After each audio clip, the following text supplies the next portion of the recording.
reportage de la semaine nous amène vers un artisan brasseur au style marqué et attachant. Depuis 2017, Pierre M fait pétiller la brasserie Borgne à Saint-Jean-du-Gard, un bon vivant profondément ancré dans le paysage cévenol où chaque gorgée raconte son terroir. L'aventure, ça a commencé il y a une quinzaine d'années en amateur avec un copain au Plantier. Et un jour, j'ai rencontré quelqu'un qui m'a dit « mais moi, je sais brasser ». J'ai dit bah, « allons-y, alors je veux bien que tu m'apprennes ». Et ça a commencé comme ça. Donc on brassait des petits volumes pour nous, vraiment en amateur, dans une salle de bain. Et on s'est piqué au jeu, on commençait à faire des choses qui étaient relativement correctes. Et quand on les a fait goûter aux copains, ils voulaient en acheter. Et on leur a dit non, non, non, non, ça c'est du produit douanier, on va pas commencer à faire n'importe quoi. Par contre, ce qu'on peut faire, c'est vous apprendre à la fabriquer. Donc l'idée a plu, donc on a monté une association de brasseurs amateurs qui s'appelait La Brasse Rigolade.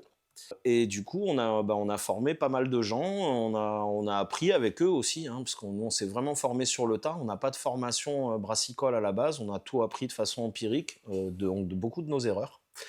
Et un jour, au Gare à la bière, qui est un festival de la bière à Bessèges, on a été abordé par une dame qui nous a dit j'ai acheté une brasserie et le brasseur est parti, je suis embêté, est-ce qu'il y a quelqu'un qui veut venir brasser pour moi? Et moi, je me suis dit, tiens, pourquoi pas? Je vais aller voir en tout cas. Et quand je suis rentré dans ces locaux, je fais waouh, c'était Noël pour moi. Il y avait vraiment un bel outil de production. De la place pour travailler dans de bonnes conditions et j'ai dit on essaye.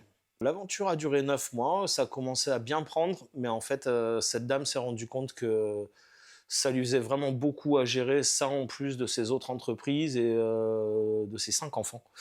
Donc elle m'a dit j'arrête l'aventure là et elle a eu la délicatesse de me vendre son matériel à des prix qui étaient abordables pour moi à ce moment-là.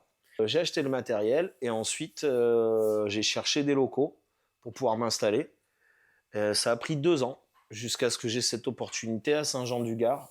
On s'est retrouvés tôt ce matin et on a pu découvrir les étapes différentes du brassage. Peux-tu nous raconter justement cette matinée et quelles étapes on a pu voir? Bien sûr. Donc la première étape que tu as pu voir, c'est le concassage. Nous, on reçoit les grains de malt entiers et il faut qu'on les concasse pour permettre au moment du brassage que les amidons soient bien en contact avec les enzymes.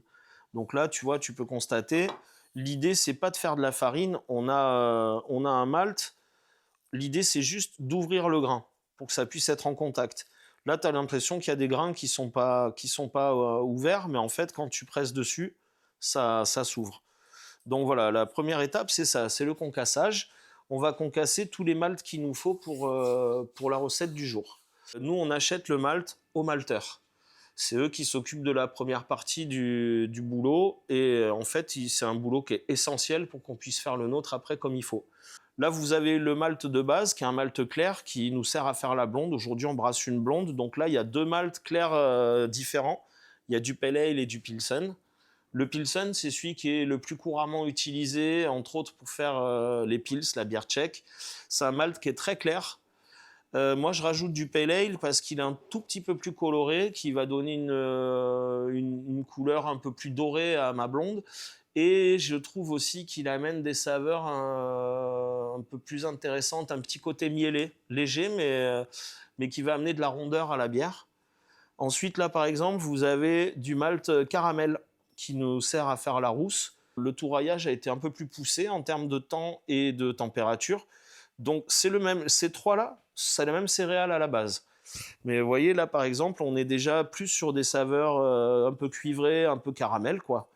Et la saveur va avec. Il s'appelle caramel parce qu'il va amener ce genre de saveur. Et là, celui-ci, c'est du malt chocolat. Donc, celui-ci, il est bien torréfié, il y a des malts qui sont nettement plus torréfiés. Il y a des malts, des dark malts, et puis des trucs où c'est brûlé, quoi. L'intérêt, c'est les saveurs et la couleur que ça va amener. Alors après, ça, c'est le boulot du malteur. Nous, derrière, notre travail, c'est d'assembler les différents malts, créer nos recettes en fonction de ce qu'on veut obtenir comme goût, comme couleur, etc. Ici, on brasse par infusion. de brassage à l'anglaise en fait. Donc nous on va mettre de l'eau chaude dans la cuve d'empâtage et on va rajouter le malt et brasser. Donc nous on brasse au fourquet, c'est un fourquet en bois. Donc ici j'ai l'habitude de dire qu'on est une brasserie un peu préhistorique. Si vous avez déjà visité d'autres brasseries, vous vous êtes rendu compte que, enfin voilà, ils travaillent avec des tableaux de contrôle, des bacs motorisés, etc. Nous, on est vraiment à l'ancienne. Une fois l'empâtage terminé, on a une première phase d'infusion qui dure une trentaine de minutes, au bout de laquelle on attaque une recirculation, c'est-à-dire qu'on va faire couler le jus, c'est la mèche, ça s'appelle la mèche à ce moment-là, c'est un concentré. On va faire couler dans un bac tampon et renvoyer sur le dessus du malt, qu'on appelle maintenant le gâteau, de manière à clarifier, à commencer à clarifier, c'est-à-dire faire en sorte que les farines qui sont contenues dans le liquide se déposent sur le dessus du gâteau. Alors donc là maintenant tu peux assister à la phase de rinçage. Donc la phase de recirculation pour la clarification a été terminée.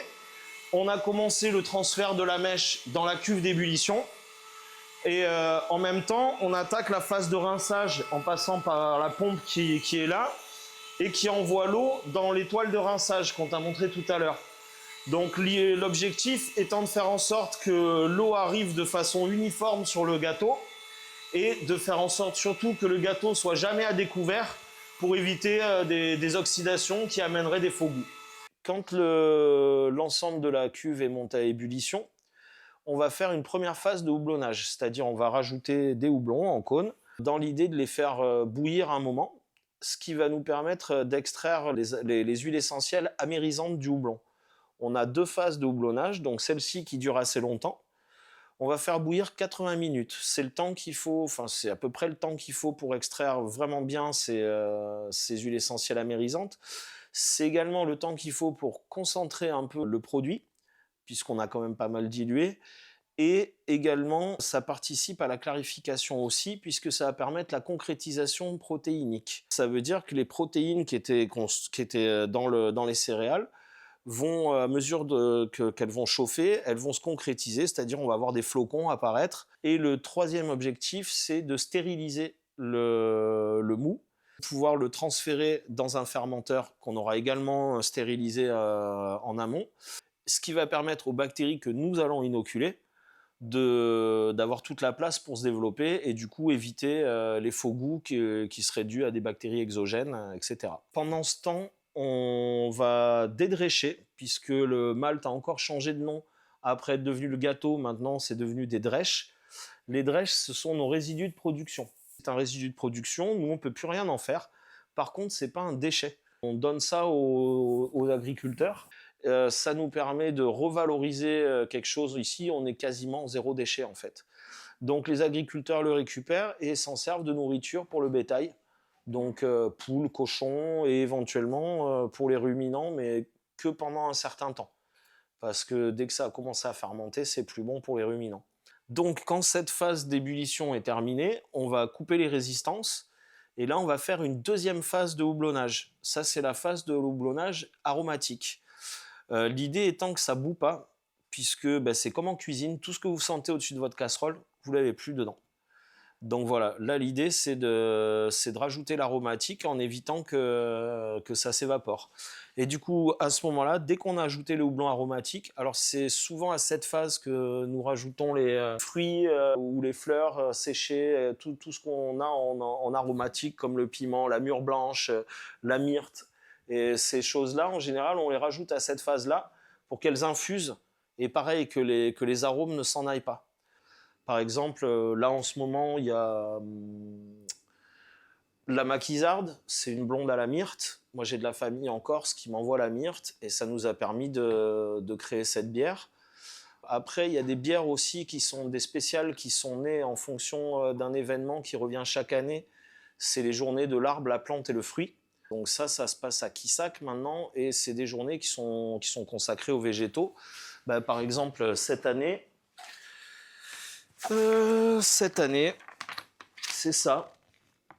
Ça sera le thème, c'est oignon et gland.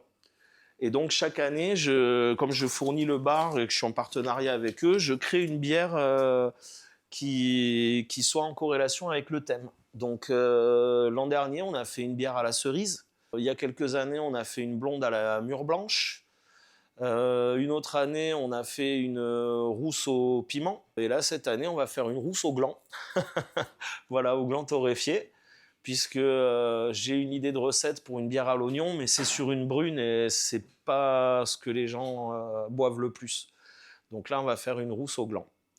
On va attaquer directement le transfert vers la cuve d'empâtage pour éviter que les houblons restent trop longtemps en contact avec le mou et que ça amène aussi d'autres saveurs qu'on veut pas. Ça nous permet de contrôler un peu les parfums qu'on veut mettre. On reprend le fourquet et on met en branle tout le liquide pour créer, c'est un whirlpool, ça va créer un vortex en fait, et ça va permettre de rassembler au milieu de la cuve toutes les protéines qui n'auraient pas été prisonnières du houblon. Ça participe encore une fois à la clarification.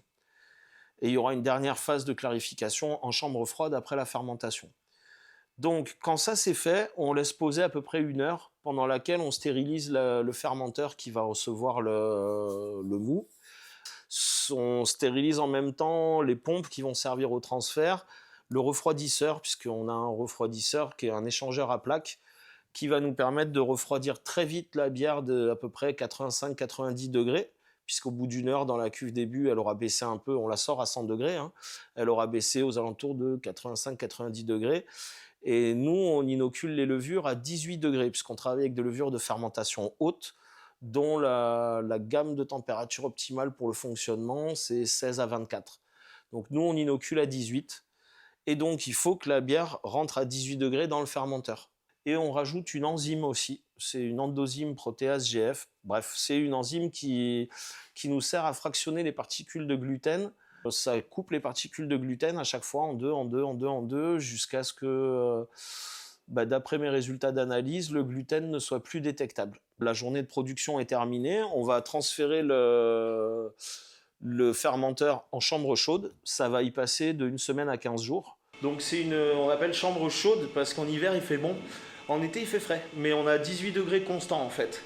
C'est l'idée puisque c'est la température optimale comme je te disais, pour le bon fonctionnement des levures qu'on utilise.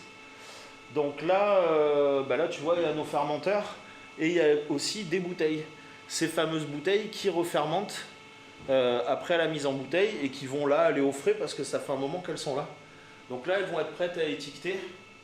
Et on a déjà commencé la garde ici, au lieu de la faire que dehors, puisqu'il faisait très chaud cet été. Donc on a commencé la garde ici pour qu'elles soient en température constante. Et donc après, elles vont aller au froid, être étiquetées et vendues. Et donc après, quand ça aura passé le temps qu'il faut là-dedans, on va ressortir les fermenteurs et ils vont aller dans cette pièce-là, la fameuse chambre froide. Et d'ici 15 jours, 3 semaines, on va pouvoir commencer mise en fût, mise en bouteille à foison. Alors, ça fonctionne par cycle comme ça. Je vais vite refermer parce que là on est à 5 degrés, on essaie de les garder. Et voilà. Et ben en fait c'est des amis graffeurs. Et ici c'était tout blanc. C'est bon, le blanc pour moi c'est plutôt les hôpitaux. Et du coup je voulais comment dire, je voulais un peu de couleur et ils m'ont proposé de venir peindre. Donc là tu as Clochette qui a fait également celui-là. Et puis ici c'est Vilain. Voilà, c'est Vilain, tu peux trouver, il a fait une expo il n'y a pas très longtemps, donc tu peux trouver des choses sur lui. C'est des artistes qui peignent depuis plusieurs années et moi j'aime bien ce qu'ils font, puis c'est mes potes. Ils me demandaient, est-ce qu'on fait des essais sur des petits volumes? Non. Nous maintenant, quand on essaye une recette, on fait un brassin de 800 litres. 800 litres, c'est notre volume habituel sur chaque lot. Donc quand on fait un brassin, on fait un brassin de 800 litres. C'est rarement pas bon. Si ça nous plaît, on commercialise. Si ça nous plaît pas, parce qu'on se dit il manque un truc ou en fait c'est pas ce qu'on attendait ou on est un peu déçu, dans ce cas-là on fait distiller par la distillerie B&G. C'est des amis de longue date maintenant, hein. Et on fait un produit, ça fait de la fine de bière qu'on met en fût avec des baies de myrte de nouveau. Ça passe 1 à 2 années en tonneau avec les baies de myrte et ensuite on commercialise ça comme ça. Alors ça c'est les fioles de B&G Distillerie vous trouverez tous leurs produits dans ces fioles-là. Et on fait également avec eux, depuis, on a commencé il y a un peu plus de 4 ans, à brasser pour du whisky. Donc moi, je m'occupe de la partie brassage, fermentation. Ensuite, je leur livre le mou et eux, ils font distillation, élevage. Donc là, ce whisky-là, c'est notre tout premier. Il a 3 ans et demi de barrique et on le commercialise depuis presque 1 an. On attend avec impatience les suivants. Voilà. Hop là.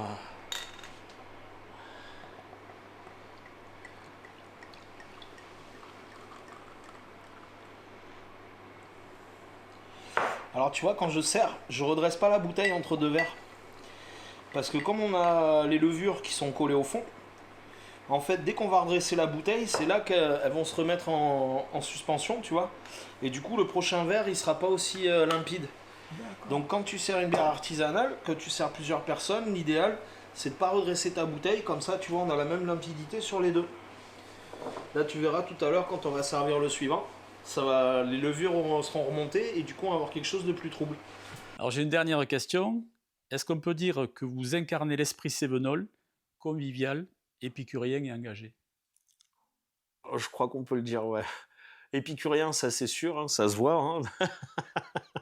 Engagé, oui, parce que j'ai rarement fait les choses à moitié. Et quand j'ai été obligé de le faire, ça m'a souvent déçu. Et puis après, oui, bah, les Cévennes, hein, ça fait quand même un moment que je suis là et je pense pas partir de sitôt. Merci beaucoup Pierre-M de nous Avec avoir plaisir. accueillis. On Merci va ouvrir encore. une bière maintenant. Allez.